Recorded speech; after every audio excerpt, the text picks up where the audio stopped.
Salam əziz izləyicilər, xoş gördük hər birinizi. Bugün tələbəmizlə avtomobili geriyə idarə etməyi öyrənirik. Nəzərinizə çatdırmaq istərdim ki, bu bizim geriyə hərəkətlə bağlı 3-cü dərs saatımızdır. Yəni, daha öncə biz 2 saat avtomobili geriyə idarə etməklə məşğul olmuşuq. Bu isə bizim 3-cü dərs saatımızdır. İlk dərsdə biz sağ, sol, eləcə də orta güzgülərdən düzgün istifadə etməyi öyrənmişik. Sükanı hansı istiqamətə çevirəndə avtomobilin arxası hansı istiqamətə gedir, ön hissəsi hansı istiqamətə gedir. Bu kimi vərdişləri özümüzdə formalaşdırmışıq. İkinci dərsimizdə bütün güzgülərə baxaraq avtomobili düz bir şəkildə geriyə hərəkət etdirməyi öyrənmişik. İndi isə bu bizim 3-cü dərs saatımızdır. İndi isə avtomobili geriyə hərəkət etdirərək ziqzaqvari formada hərəkətimizi davam etdiririk. Yəni, zolaqları dəyişərək. Gördüyünüz kimi, tələbəmiz bir zolaqla müəyyən bir məsafəni qət etdikdən sonra keçid eləyir digər zolağa. Buna biz ziqzaqvari hərəkət deyirik. Bu bizə nə zaman lazım olacaq, nə üçün bu əməliyyatı biz yerinə yetirməyi öyrənirik, bu haqda sizə az sonra məlumat verəcəm. Təbii ki, burada hesablamadan söhbət gedir.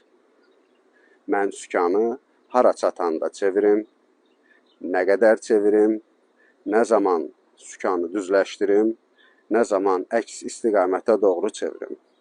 Sükanı sağa çevirərkən avtomobilin arxası hansı istiqamətə gedir, hara çatanda mən sükanı əks istiqamətə çevirməliyəm, bu kimi xırdalıqlar çoxdur. Gördüyünüz bu əməliyyatı yerinə yetirməyi ona görə öyrənirik ki, siz sabahsı gün avtomobili geriyə hərəkət etdirmək istəyərkən, sizin avtomobilin sağ hissəsində bir maneə olmuş ola biləcək, sol hissəsində bir maneə olmuş ola biləcək. Siz bu maneələrə toxunmadan, o maneələrin arasından sərbəst şəkildə keçməyi bacarmalısınız. Əgər bunu bacarmırsınızsa, demək ki, siz avtomobili arxa-arxaya idarə edə bilmirsiniz. Əgər avtomobili arxa-arxaya idarə edə bilmirsinizsə, demək ki, siz avtomobili ümumiyyətlə idarə edə bilmirsiniz. Yəni, avtomobili düz yolda, sadəcə olaraq düz bir şəkildə irəliyə doğru hərəkət etdirməyi bacarmaq, avtomobili peşəkarcasına idarə etmə anlamına gəlmir. Məhz bu səbəbdən mən bütün paylaşımlarda, canlı yayımlarda sıfırdan başlayaraq avtomobil idarə etməyi öyrəniriksə, bu əməliyyatın, yəni bütün əməliyyatların yerinə yetirilməsi 5 saatlıq, 10 saatlıq işin olmadığını bildirirəm.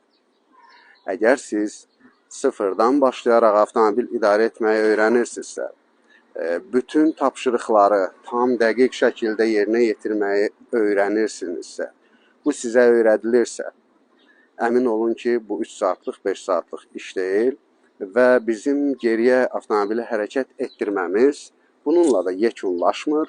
Növbəti dərsimiz geriyə döngələr olacaq.